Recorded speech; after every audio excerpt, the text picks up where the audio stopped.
Have you heard that before? Sanctuary cities now banned in the state after Governor Greg Abbott signed the bill into law overnight. Now, Governor Abbott joins us right now. Governor, what does this mean?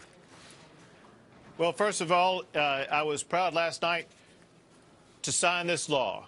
This law effectively bans sanctuary cities in the state of Texas.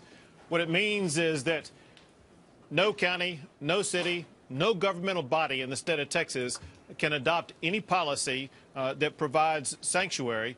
Second, what it means is that law enforcement officials such as sheriffs are going to be required to comply with ICE detainer requests. What this law is going to do is to engender greater cooperation between local law enforcement and federal officials so that we ensure that everybody is going to be simply following the law. Now, think about this, Brian. Isn't this quasi-insane that we have to pass a law to force law enforcement officers to comply with the law? So give me an example of complying. For example, if I pick somebody up and I'm a local sheriff, and if they are somebody that cannot provide any paperwork, do I now have to call ICE? No, sir. That is not what the law says. If someone is apprehended, taken to jail, what is done is a request is run through a computer system to find out whether or not there is an ICE detainer request pending.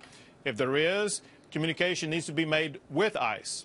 If there is not, nothing else happens other than the usual local law enforcement process. So if a sheriff or a mayor does not comply with what the governor says, you said they could face ramifications. What ramifications? Right. First, by them not complying, what that would mean is they have adopted a policy that promotes sanctuary city policies, which means that they would be not complying with the law.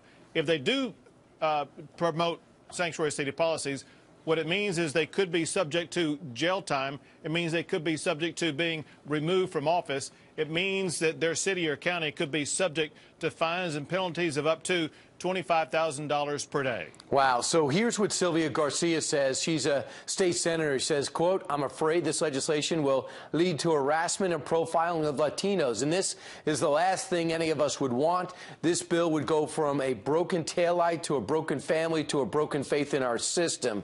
Does she have legitimate concerns? That is nothing but wild rhetoric that's divorced from reality. First, remember this.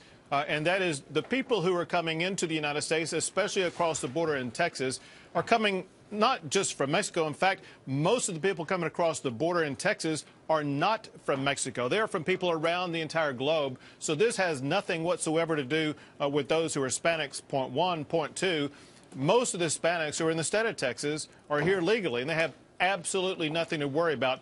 Point three, it is illegal for a law enforcement officer to racially profile anybody. And so if somebody does that, the law enforcement officer will be in a lot of trouble themselves. This is simply a mechanism such that when someone who has a criminal record who is wanted by ICE, they're going to be held and detained and turned over to ICE. If you are here, regardless of what your status, and you have not committed a crime that makes you subject to an ICE detainer, you have no problems whatsoever. Got it. So the governor's doing what the president wanted the whole country to do, but right now it's been stuck in the court systems. You're not waiting for it to get unstuck. Governor Greg Abbott, thanks so much. Thank you. All right, coming up straight ahead, Hillary Clinton is full of excuses for why she lost the 2016 election.